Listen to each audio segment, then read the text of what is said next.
let's do this example. It will give you an idea of how to convert from reflection coefficient to the impedance of the antenna. You're having a 50 ohm VNA, vector network analyzer. At a certain frequency, when you are doing a frequency sweep, at a certain frequency, you notice that the reflection coefficient is minus 10 dB and a phase is 35 degrees. That means you're having magnitude of gamma is minus 10 dB and the phase of gamma is 35 degrees. So it's a complex number that you have already. Now what is the VSWR of the antenna at this frequency and what is the input impedance? So first of all, we need to convert the 10 dB to linear scale. And when we do that, it is 20 log 10 of linear, yeah? When you convert it to dB, yeah, it's 20 log 10. So you have to do 10 to the power minus 10 over 20. That's 0.316.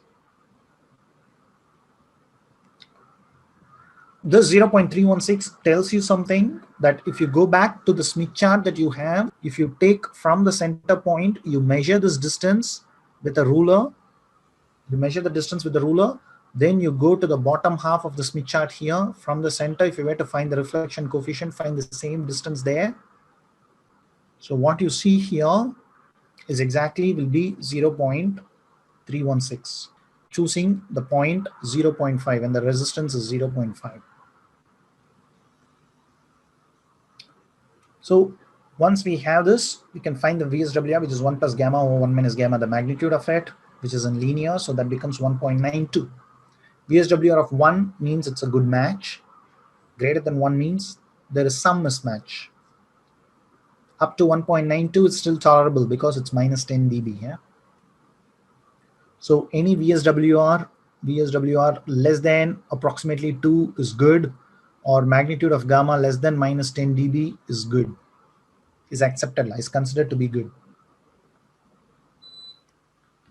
So now comes the next part of the question where we need to find the antenna impedance, but then that antenna impedance is going to be Z0 1 plus gamma A over 1 minus gamma A. We need to figure out the gamma A here, which must be complex. Yeah, this is a complex reflection coefficient. So we just figured out the magnitude here from the previous part. We need to compensate for the phase. So from here to here, how do we figure out? So that's going to be cosine 35 plus j sine 35 times this guy, yeah? So that would give you this. Then you're going to do the substitution there right away. That would give you the answer. So this is the antenna impedance.